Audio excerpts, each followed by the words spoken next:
Bonjour, bien-aimés, je suis heureux de vous retrouver. J'espère que vous allez bien. Je pense à vous, je prie pour vous. Récemment, j'ai médité sur un passage dans l'évangile de Luc, chapitre 4, versets 1 à 13, qui est ce fameux passage sur la tentation de Jésus dans le désert. Et en méditant ce passage, j'ai vraiment réalisé tout à nouveau comment Satan était un opportuniste. Alors, je vous propose de vous faire découvrir un petit peu les pensées qui me sont venues suite à cette méditation. D'abord, dans Luc 4, verset 1, il est dit que Jésus, rempli de l'Esprit Saint, revint du Jourdain et fut conduit par l'Esprit dans le désert. Alors, pour moi, c'est un peu mystérieux. Jésus, conduit par le Saint-Esprit dans le désert, juste après son baptême dans le Jourdain, juste après que l'Esprit Saint soit descendu sur lui sous la forme d'une colombe. Et je me dis, mais pourquoi faire? Pourquoi est-ce que l'Esprit Saint a conduit Jésus au désert? Et en y réfléchissant, je me suis rappelé que quand je vais faire des missions dans le monde, bien souvent, avant une mission, je prends un temps pour prier, pour me préparer dans la prière.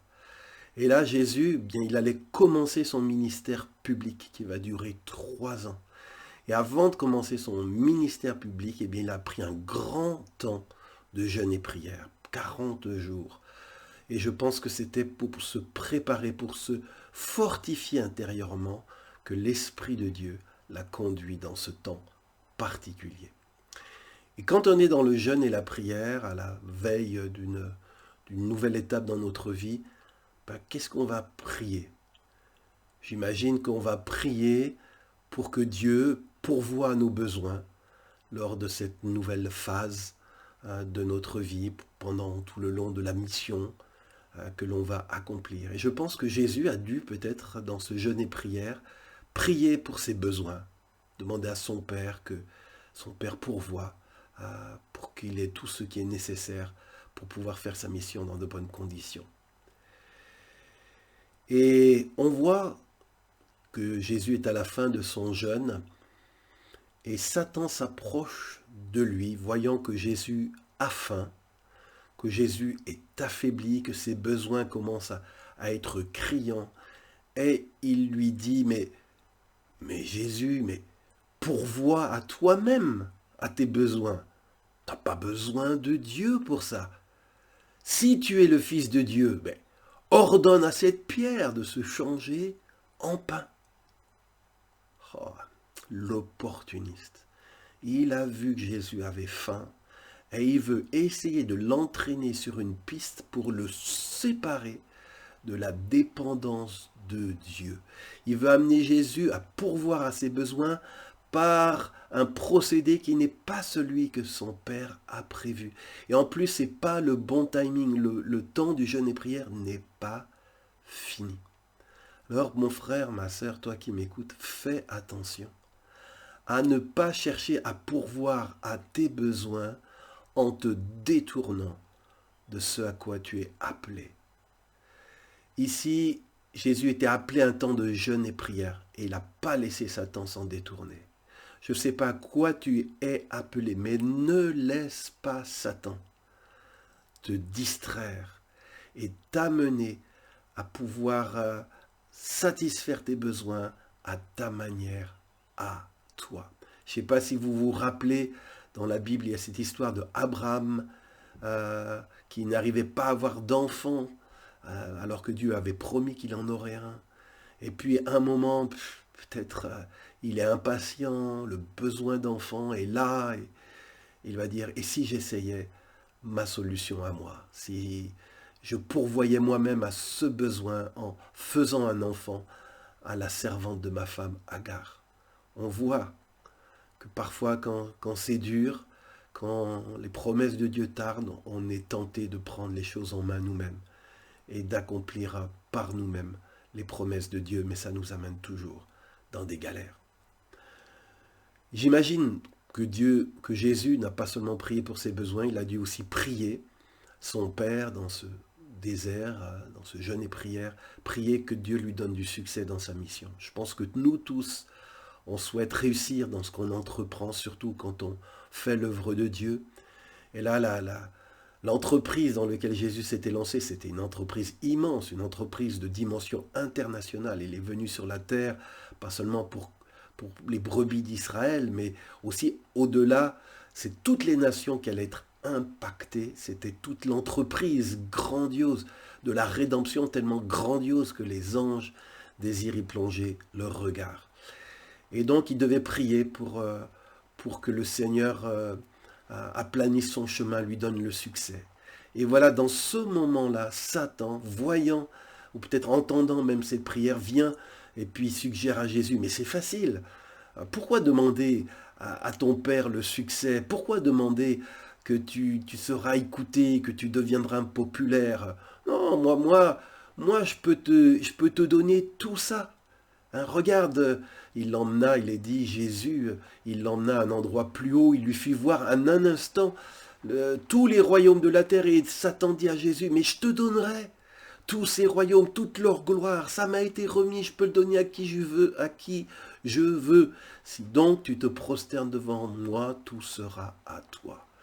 L'opportuniste, il vient pour proposer à Jésus le succès, mais à sa manière, loin de la volonté de son Père. Et moi, j'aimerais te dire et me dire aussi à moi, mais quelle compromission, quelle trahison parfois sommes-nous prêts à faire pour parvenir à nos fins, pour parvenir à notre but, pour avoir du succès dans ce que nous entreprenons. Satan est toujours prêt à nous filer un coup de main si, en échange, on fait une petite génuflexion devant lui. Mais Jésus n'a pas cédé. Le succès de son entreprise, alléluia. Jésus aujourd'hui doit se réjouir dans le ciel en voyant ces millions d'êtres humains qui l'ont reçu comme sauveur et Seigneur. Nous sommes les fruits de sa mort, mais ces fruits-là ont été acquis sans compromission. Une troisième chose, je pense que Jésus a dû prier pour ses besoins, pour le succès de son entreprise. Il a dû aussi prier chaque fois qu'on se lance et que aussi une mission est difficile. On prie, Seigneur, mais sois avec moi. Seigneur, j'ai vraiment besoin que tu sois avec moi. Et Jésus avait revêtu notre nature humaine. Il ressentait aussi les choses qu'on peut ressentir en tant qu'être humain. Et là, le diable voit une opportunité de tenter à nouveau Jésus. Jésus qui a besoin peut-être d'être rassuré. Et il lui dit, écoute, si tu veux être sûr que Dieu est avec toi, qu'il sera avec toi, vas-y, demande-lui une preuve tangible. Et il est dit que Satan emmena Jésus à Jérusalem, qu'il le plaça au sommet du temple et lui dit, mais si tu es le Fils de Dieu, jette-toi d'ici en bas. Car l'Écriture déclare, Dieu ordonnera à ses anges de te garder. Puis encore, il est dit, ils te porteront sur leurs mains de peur que ton pied ne heurte une pierre. Et voilà Jésus, fais-le, puis tu auras ta preuve, tu verras que Jésus est avec toi, puis ça te boostera, ça t'encouragera pour la suite. L'opportuniste qui voit le besoin de Jésus et qui essaye de proposer sa solution à lui, le trompeur. Et combien de fois nous-mêmes n'avons-nous pas tenté Dieu? Parce qu'on voulait être sûr, on voulait toucher du doigt qu'il était présent. Par la foi, ça ne nous suffisait pas. Et on a dit à Dieu, si tu es avec moi, prouve-moi-le en faisant ceci ou cela, ou en accomplissant ce texte de la parole pour moi. Et parfois, on sort le texte biblique de son contexte, on se l'applique à nous alors qu'il n'est pas destiné à nous. C'est pas peut-être le bon timing pour que cette promesse s'accomplisse, mais on veut forcer la main de Dieu. Et là encore, mes amis, Jésus a résisté en disant, ma foi me suffit, je sais qu'il est avec moi, et il est écrit dans la parole de Dieu, tu ne mettras pas à l'épreuve, c'est-à-dire tu ne tenteras pas, tu ne forceras pas la main de Dieu. Alors, la morale que moi je retire de ce passage, c'est un éclairage sur ce passage, c'est qu'effectivement Satan, c'est vraiment un opportuniste qui guette toutes les bonnes occasions pour nous faire dévier de la volonté de Dieu. Et il va venir quand nous sommes affaiblis, quand nous sommes à bout, peut-être comme Jésus, après ses 40 jours de jeûne et prière, il avait faim. Il vient. Soyons vigilants, mes amis, quand nous sommes fatigués, quand nous sommes à bout, de ne pas ouvrir une porte au diable. Parfois aussi, il saisit l'opportunité quand nous sommes assaillis par le doute. Est-ce que je vais y arriver? Est-ce que je vais y arriver? Et puis Satan vient et nous dit, ben, si tu veux, je peux t'aider à y arriver, je peux te donner un coup de main. Juste en échange, tu feras ça pour moi. Nous avons besoin, mes amis, d'être sur nos gardes, d'être vigilants. Et peut-être ce que je veux dire va vous surprendre, mais toute réponse à une prière, toute réponse à un jeûne et prière ne vient pas forcément de Dieu. Satan, lui aussi, va essayer de nous proposer ses réponses à lui. Comme on le voit, il le fait avec Jésus. On le voit comme peut-être il a suggéré, si ça venait de lui à Abraham, ben, essaie avec Agar. Comme ça, tu auras ta promesse. C'était la manière, le procédé par lequel Satan suggérait que la volonté de Dieu s'accomplisse. Et cette suggestion était vraiment diabolique parce qu'elle aurait fait sortir Abraham du plan. Elle a fait sortir Abraham du plan de Dieu. Nous avons donc besoin, bien-aimés, si nous sommes dans le Seigneur, voulons servir le Seigneur, sur les traces de Jésus, nous avons besoin de discernement. Et nous demander quand une opportunité se présente, quand quelque chose nous est suggéré, est-ce la bonne façon? Est-ce la façon par laquelle Dieu veut vraiment répondre à ma prière? Est-ce que Dieu sera glorifié si je fais ceci, si je fais cela qui m'est proposé? Est-ce que je serai encore dans la soumission à la volonté de Dieu? Ai-je la paix pour le faire? Mes amis, Paul nous dit dans Éphésiens 4, verset 27, « Ne donnez pas au diable l'occasion de vous dominer. » Il est un opportuniste. Il fera feu de toute occasion qui se présente ou qu'on lui offrira.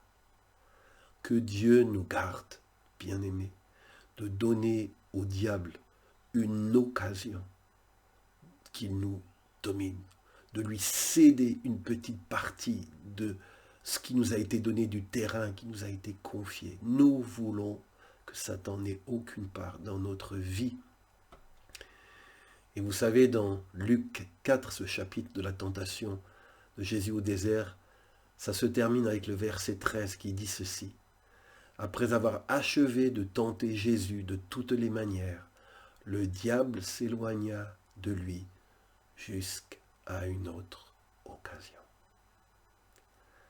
Jusqu'à une autre occasion. Et il a essayé les 3 occasions-là qu'il discernait. Elles ont échoué toutes les 3. Il a battu en retraite, guettant une nouvelle occasion de tenter Jésus. Alors Seigneur, nous qui avons lu ce passage, nous te remercions pour ton intégrité. Malgré, Seigneur, les difficultés, malgré ta faim, malgré, Seigneur, tout ce qui t'attendait devant toi, tu as refusé, Seigneur, le concours que le diable voulait te prêter. Tu es resté totalement fidèle à ton Père. Aide-nous à marcher sur tes traces.